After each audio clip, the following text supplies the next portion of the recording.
What's up and welcome back to Pop Beat Breakdowns. In today's video, I'm going to be breaking down a Billie Eilish type beat, more on the dark emotional pop side. The reference track that I used to model this pop beat today was Lovely by Billie Eilish and Khalid. So there is a lot of similar ideas which have been integrated into this production. If you are new to this channel, my name is Joe Gauchi. I am a pop beat / music producer from the UK, and I highly recommend that you smash that subscribe button right now, as it is the best way to support the channel. This is a new channel where I break down pop beats for the whole purpose of when I studied music production academically. I always found the best way to learn production was to watch other producers break down their own beats and show what they did, and then replicate them ideas in an original way for myself. So again, with that out the way, let's jump straight into this video. Let's get into Logic and let's break down this Billie Eilish beat that I've made. So in the project here, in the order that these tracks are organized is the order that I added these ideas. The first thing, obviously, if you listen to that Lovely track by Billie Eilish, you will know that it's very piano based. So the first thing I wanted to do was pull up Contact, and I added in the grandeur. And one thing I wanted to do is I really wanted to sort of play with the emotions and play with the dynamics of the song. So I turned the tone to very soft on the piano, and also added some space with some reverb and some distance to make the piano not sound like just a little bit more muddy, but a little bit more murky, to help add to that feel. So this is the piano.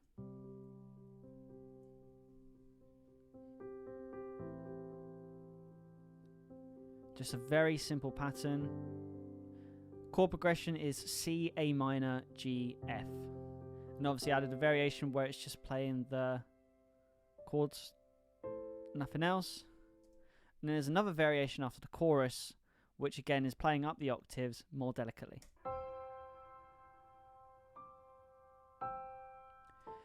So with all of them together, I have obviously the same chord patterns throughout the song, but different variations to help with the development of the song. The next thing that I wanted to add was the bass, because Billie Eilish songs are very subby, and that really helps add to the sort of like grit of the song. So I use the 90 stereo synth bass playing the root notes.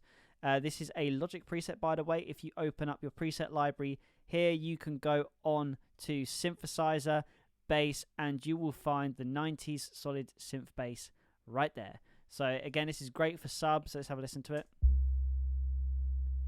with the piano. And I just think it adds that great sub to a song.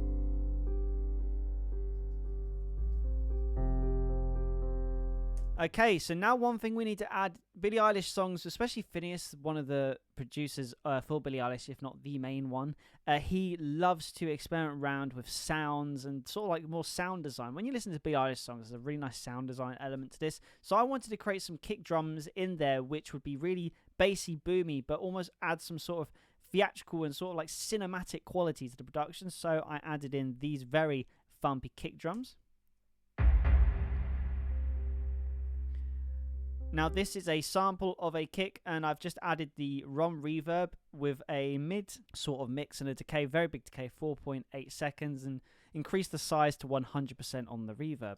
And then for the chorus, I wanted to create some sort of like stereo surrounding again, feel like sort of fill into that cinematic quality. So we've done a 100% mix, 100% intensity with a low hertz rate to spread it right out to the side. So let's listen to this in mono, then with the chorus on.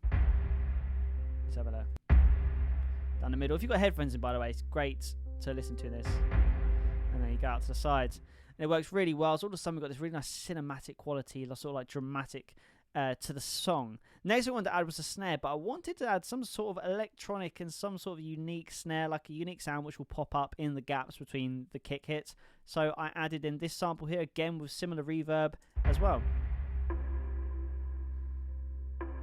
It's a block snare.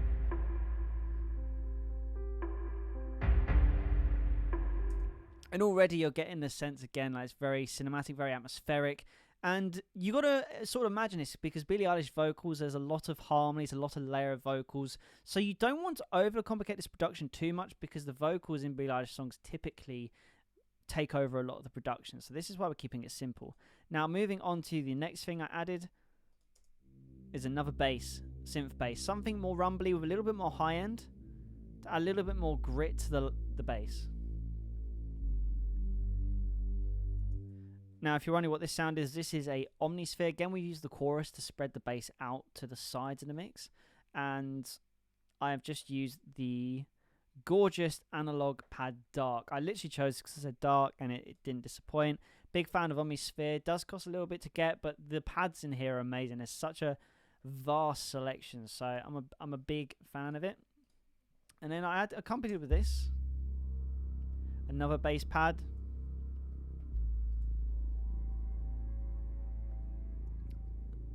And I used the string. Strings 2, I believe. Session 2. Very low. I just wanted it to, you know, be something a little bit more acoustic adding into the song, but creating that atmosphere still. So them all laid together, you've got this really amazing, like, dramatic sound. So this is what it sounds like so far.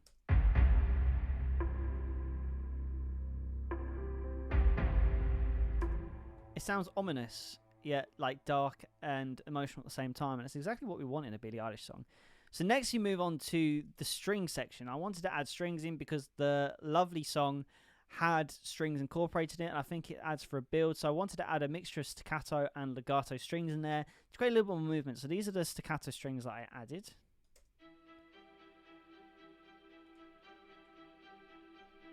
And that's just 3 different octaves playing. And again, we're using the session strings, the on tape with a reverb on the track stack output, and then there's a little bit of a roll off in the high end and the low end. I wanted to sound a little bit mid because, again, in Billie Eilish songs, from a mix point of view, sometimes it can be a little bit sort of like not muddy, but the mix isn't perfect, and that adds to the edginess. And that's what I love about Phineas's production. He doesn't strive for perfection; he strives for emotion.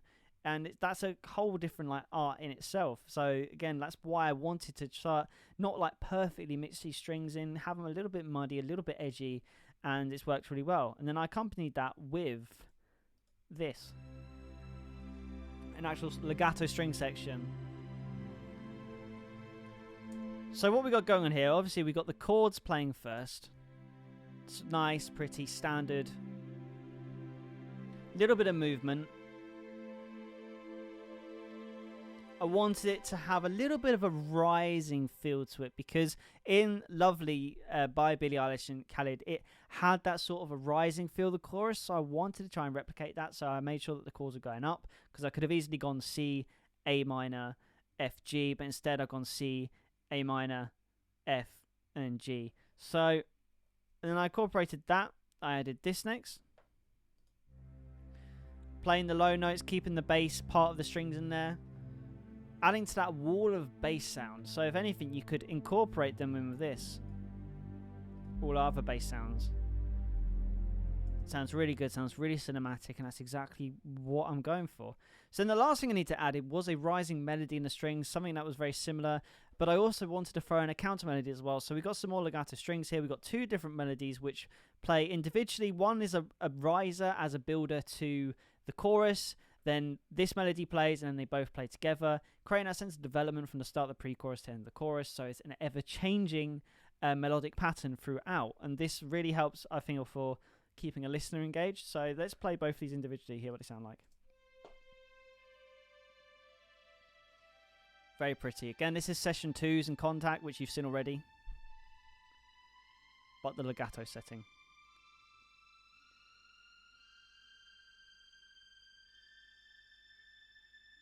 And the second melody, this one's going down. So we've got 2 melodies crossing each other, and I really like that. I love that sort of counter melody idea.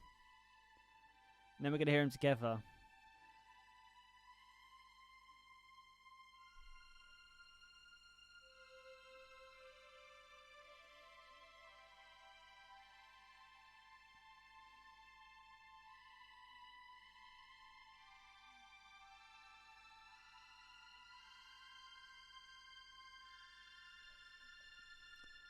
Lovely. And that is literally the production for the majority of the song. The last thing I added is for the final chorus, I didn't want to keep it the same. I wanted to add something even more dramatic, even more cinematic to make the song end massively. So I added some toms just using the drum kit in Logic, and I put a reverb on these to make them sound even bigger. Again, we're going the ROM with a 35% mix, 2.9 second, reasonable, likely small size reverb. So this is the drum percussion element I added.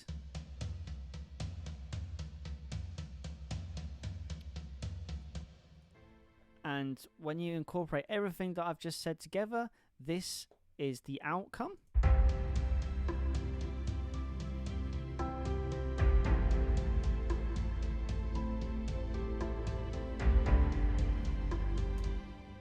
And I just think, like, again, it sounds cinematic, it sounds dark, yet it sounds a little bit emotional, which ticks all the boxes for a Billie Eilish type beat. So there you go, guys. That is the beat. I'm going to quickly play it from the pre-chorus to the end of the chorus so you get an idea of the production.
So there you go, guys. That is how to make a Billie Eilish emotional dark pop ballad type beat. If you enjoyed this video, hit that subscribe button, as it's the best way to support the channel, and also comment below any other artists that you would like me to do a pop beat breakdown of. If you want to hear some other beats, check out Joe Gauchi beats, which I'll leave in the link description below. If you find a beat on there that you want me to break down to, I'll be happy to do that. It's because that's what this channel is about, breaking down them type of beats. But other than that, guys, I'm going to leave it there. So I hope you enjoyed this video. Keep making music, and I will see you in the next video.